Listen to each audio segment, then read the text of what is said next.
Mokhtar Samsou Bari, par rapport à cette sortie du Premier ministre, mais surtout ce poste de Alain Foka.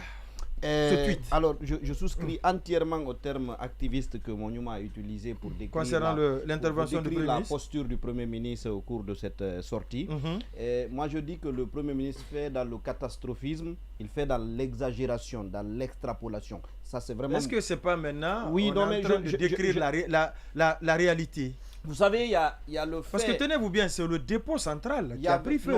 14 bacs. Vous savez, allez-y. Il y a le fait de rapporter les informations.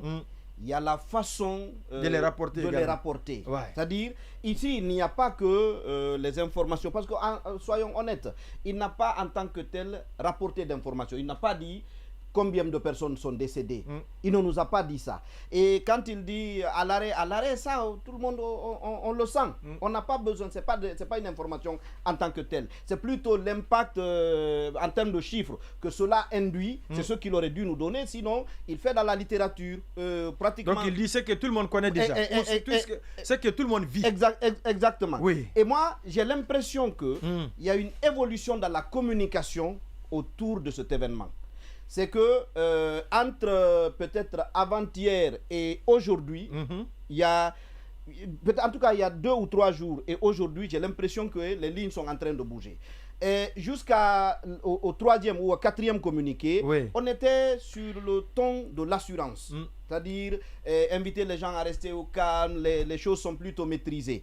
Mais hier, par exemple, quand Ousmane Gawal Diallo a fait lecture du communiqué relatif à cet événement, il a communiqué numéro 5. Voilà, on a commencé déjà à évoquer le cas des portés disparus. Alors que, a priori, cet aspect-là, il existait déjà pratiquement dès le premier communiqué, en tout cas dès le 2e communiqué, parce que nous savons que Monuma a évoqué ici le fait qu'il y avait des baraques tout autour du site qui a pris feu. Ça, c'était basique, on aurait pu l'intégrer depuis le début. Mais c'est aujourd'hui seulement, c'est hier seulement qu'on a commencé à mettre en évidence l'existence de ces baraques autour. Ou des portés disparus, je veux dire. Des portés disparus. Et vous entendez dans la communication là, puisque comme ce n'était pas écrit, le Premier ministre dit non, la plupart de nos compatriotes sont sous les décombres. Alors, je ne sais pas, la plupart de nos compatriotes, ça renvoie à tous les Guinéens. Peut-être que la plupart de nos compatriotes qui sont dans la zone, voilà. Les riverains même. Exactement. Ou certains de nos compatriotes. La plupart de nos compatriotes, ça renvoie à tous les Guinéens, ce n'est pas forcément ça la réalité. Non, à ce niveau, certainement, sa langue a dû... Ça renvoie à une grande partie de la population. Et même sous la forme, quand il dit la circulation est aux arrêts, alors voilà, je dis peut-être c'est plus à l'arrêt parce que mettre aux arrêts, c'est plus l'interpellation. C'est des arrestations. Voilà, exactement. Ouais, allez-y.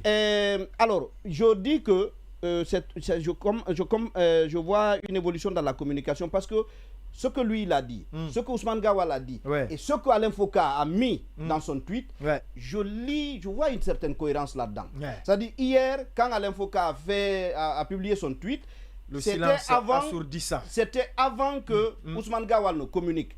Les Guinéens n'étaient au courant que de 18 morts.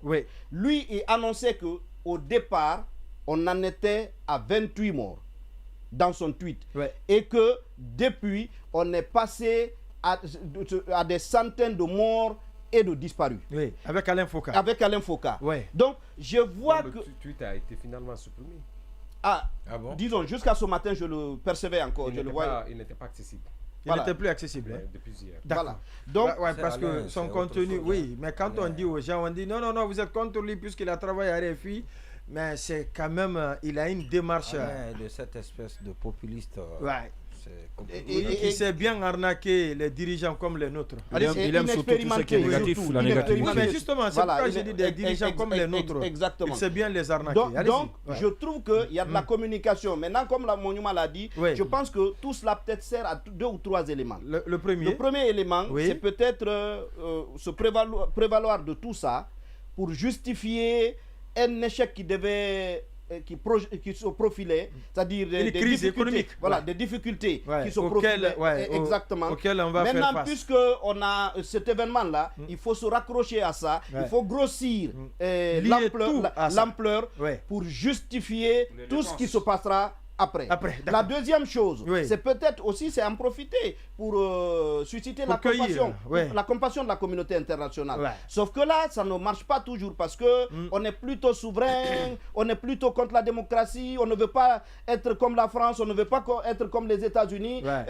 On n'a pas de leçons à recevoir. On n'a pas de leçons à recevoir des gens. Et quand au même moment, vous suscitez la compassion de la communauté internationale, il y a un problème de cohérence. Et puis la dernière chose que ça pourrait justifier, c'est peut-être l'élément lié au glissement. C'est-à-dire si vous êtes déjà dans des difficultés, la communauté internationale ne vous assiste pas, vous êtes dans des difficultés liées notamment à cette explosion, vous dites que vous n'avez pas de ressources pour organiser les élections. Oui, alors moi je pense pendant ce temps, c'est la panique. Moi je pense que les autorités, à commencer par le Premier ministre, chef de gouvernement, c'est eux qui devraient nous rassurer pour ce qui se passe, la situation que nous sommes en train de traverser. Mais lorsque vous dites, par exemple, je prends l'exemple que nous autres. Oui, c'est inquiétant parce que au départ, comme on l'a dit, je pense que c'est vrai qu'on doit je suis d'accord du principe selon lequel on doit nous dire la vérité. Qu'est-ce qui s'est passé exactement? Parce que depuis hier, depuis que ça s'est passé, on est en train de ces choses que la presque totalité des Guinéens a réclamé. Qu'est-ce qui s'est passé exactement? Je suis d'accord, mais sauf qu'il y a la méthode. Il y a la méthode, je ne sais pas, oui, il y a la méthode qui fait défaut. Allez-y. Comme on le dit souvent, je ne sais pas s'il a reçu des cours de prise de parole en public, parce que dans des circonstances comme ça, je pense que méthodiquement, vous êtes préparé. Lorsqu'il est question d'annoncer des choses aussi dures comme ce que nous traversons, il faut aller pas à pas, petit à petit, pour essayer de faire comprendre les gens et amener l'opinion publique à adhérer à ce que vous dites, ce que vous donnez comme communication. Mais de façon brute, vous commencez à citer d'abord les conséquences, le pays est à l'arrêt, c'est une tragédie, et ensuite lorsque vous dites que l'administration de façon générale est à l'arrêt. D'autant plus que tout récemment, il y a des communiqués, dans les communiqués, je pense que c'était le communiqué 3 ou 4, où on a demandé à ce que les travailleurs commencent à reprendre progressivement le travail. Le service minimum. Le service minimum. À Kaloum et disons tout ce qui sont les secteurs publics et privés. Maintenant, lorsque aujourd'hui dans la communication en tant que chef de gouvernement, vous dites que l'administration est à l'arrêt, est-ce que ce n'est pas une manière aussi d'encourager ceux qui étaient déjà restés à la maison de ne plus repartir au travail? C'est la question que je me pose. Donc, je pense que ce n'était pas le moment de venir nous étaler tout ce qu'il y a comme crise. Nous le savons, les gens sont conscients de ce qui se passe. En tout cas, celui qui sait lire entre les lignes, ou celui qui, en tout cas, un peu peut faire une analyse par rapport à la situation, pour comprendre que les jours à venir vont être des jours très durs, sombres pour la Guinée, comme le disait la fois dernière le président Alpha Condé quand il était aux affaires. Mais sauf que lorsque cela vient d'une voix autorisée, qui n'est rien autre que le Premier ministre, ça devient beaucoup plus inquiétant et ça fait peur au sein de la population. Au sein de l'opinion, oui. Et Baïla Amadou Traoré.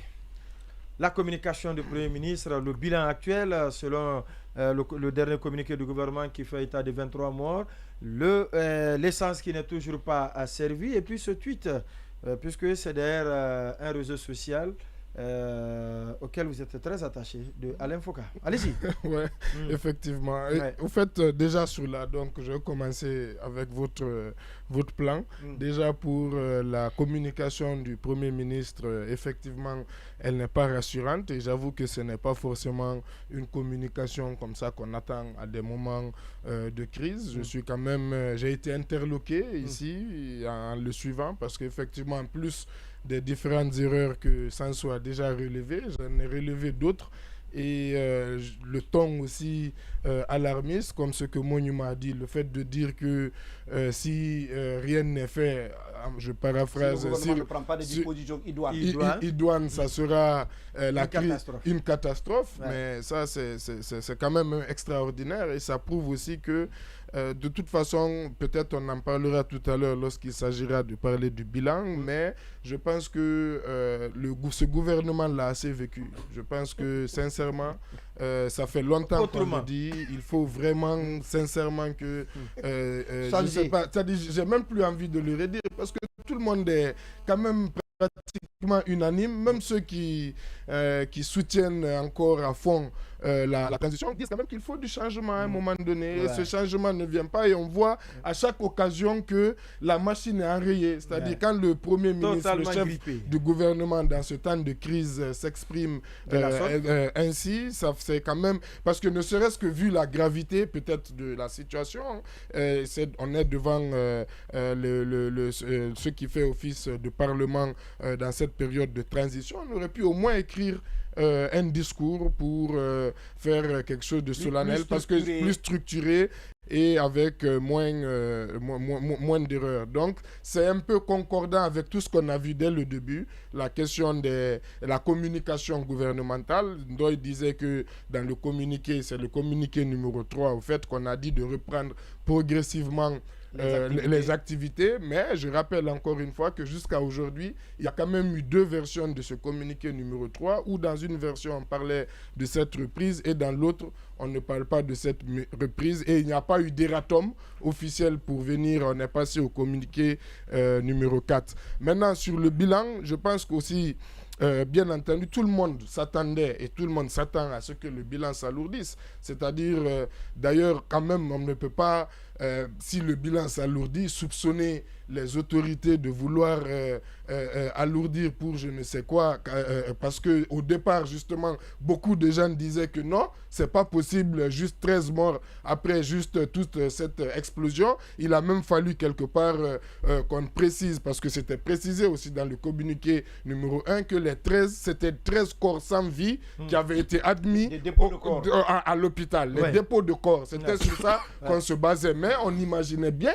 qu'il y avait des décombres, il y avait des gens, vu l'ampleur, même ceux qui étaient au cœur, même ceux qui étaient au cœur là-bas, au dépôt ou dans la société, les gardiens, ceux qui étaient là-bas, on ne pourra pas savoir, à moins que là-bas ça sera complètement, le feu soit complètement éteint et qu'on puisse justement extraire les corps. Donc forcément, ça c'est obligatoire, le bilan va s'alourdir. Maintenant, le problème effectivement, c'est que le tweet de Alain Foucault, on se demande... Je crois que la régie l'a déjà reçu, elle va l'afficher tout à l'heure. Oui, le tweet de Alain Foucault, qui par ailleurs est toujours... est toujours accessible. Et accessible. Et d'ailleurs a fait beaucoup de coups de vue, parce que on va dire il a été vu près de 394 000 fois avec 2800 tweets et 2800 retweets, c'est pas donc partage. Donc ce tweet, il interpelle parce qu'effectivement tous les éléments de bilan qu'il reçoit nous sont complètement inconnus. En tout cas, au Guinée. Donc la question, la question qu'on se pose, en décalage avec tout ce qui a été comme communication dès le départ. Et c'est plutôt la communication aujourd'hui qui essaie de s'adapter à son tweet. Non, même ça, on ne peut pas le dire, parce que le gouvernement jusqu'ici ne l'a pas démenti. Non, oui, le gouvernement ne l'a pas démenti. En tout cas, le gouvernement aussi n'a pas les mêmes chiffres que lui. Donc, on attend de voir l'évolution. Mais ce que je veux dire, c'est que quand il dit de 28 à des centaines, d'abord le chiffre 28, à aucun moment il n'est sorti, ne serait-ce que dans le gouvernement ou dans d'autres origines. C'est-à-dire le chiffre, il est précis quand même. Il dit 28. Exactement. Donc, on se pose la question d'où part ce chiffre de 28 morts initiaux. D'abord, ça c'est la première question. Et quand il dit aussi des centaines, où vont ces centaines? Du coup, est-ce que c'est quelque chose qui sort de son imagination? C'est la question quand même qu'on se pose. Maintenant, effectivement, ce n'est pas non plus... on ne sait pas, il n'a pas l'autorité quelque part pour sortir un bilan, sauf si en tant que journaliste, qu'il a ses sources et que peut-être aussi il va nous édifier. Est-ce qu'il est encore journaliste? Est-ce qu'il va nous édifier? Non, il est journaliste puisqu'il est... Il écrit au compte de quel organe ou il s'exprime en tant que journaliste? Non, il est en train de créer son nouvelle... il a créé même son organe de presse, un organe un organe de quelque chose comme ça. C'est un organe de communication. C'est un organe de communication. C'est pas un média. Non, c'est un média. C'est un média. Je persiste. Je persiste là-dessus. Au Togo, que c'est un média. D'accord, allez-y. Donc, pour terminer. Voilà, pour terminer, je rappelle aussi que l'un des premiers tweets, au fait, qui était tombé à l'époque par un marin, qui était quand même aussi au large Conakry. de Conakry, Oui. qui était sur un pan, qui s'appelle Raoul Prasad, qui a été l'un des premiers qui a tweeté la vidéo même de l'explosion. Oui. C'était dans les environs de minuit. Et lui parlait directement, il a dit il y aurait au moins 50 morts. Lui aussi, c'est-à-dire dès les premières heures. Donc, lui aussi, on s'est posé la question, est-ce qu'il y a une estimation? Mais ce que tout ça pour dire que quand même, dès le départ, tout le monde était unanime que les chiffres allaient soit s'alourdir et que ceux qui sortaient étaient quand même minimes pour une catastrophe d'une telle envergure. Oui.